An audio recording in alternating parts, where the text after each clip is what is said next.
birraa ilillee gaala dararte lubbuu qaroo jaalala guyyaa wal barreerraa inni qalbii galtee si jala anaaf si uume beeki rabbiin abraa shantala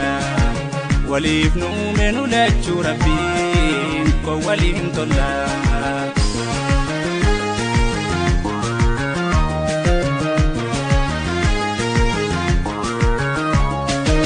Yataanin barbaada guyyuu batachuu halkuu yaada siida garaa gaggalchuu hirriba dabuu jaalala taachuu ni beeyta samaana nafee dirmachuu.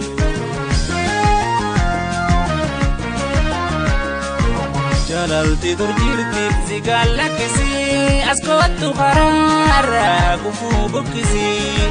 khonna bira ooli nabuuko harsi wabiitoo ta'uufi namir kaneesi oyyaambe tasaafi alaana lisiifi koteen bolinarra dirmadhu dafi oyyaambe tasaafi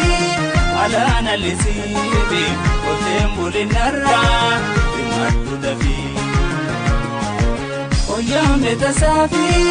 alaana lisiifi koteen bolinarra dirmadhu dafi oyyaambe tasaafi alaana lisiifi koteen bolinarra dirmadhu dafi.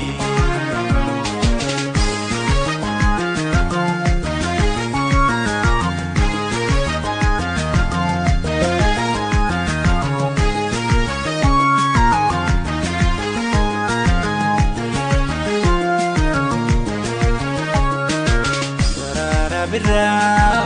ilillee gaala dararte lubbuu qaroo jaalala guyyaa wal barreerraa inni qalbii galtee si jala anaaf si uume beeki rabbiin abraa shantala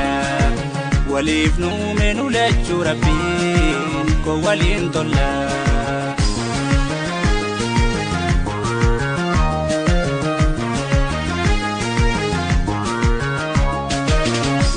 Si walgarre sadoli rafa gamachuu fuliifo nurarra ifa guyyaan si nagarre qalbiin nanafa hojaara hirriibni isaan na dhufa.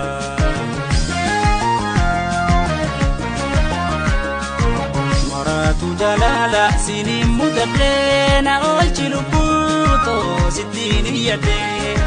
jaalalti akkami hin qabdu gaaffii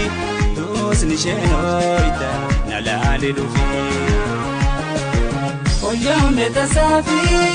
alaana lisiifi koteen bolinarra dirmadhu dafi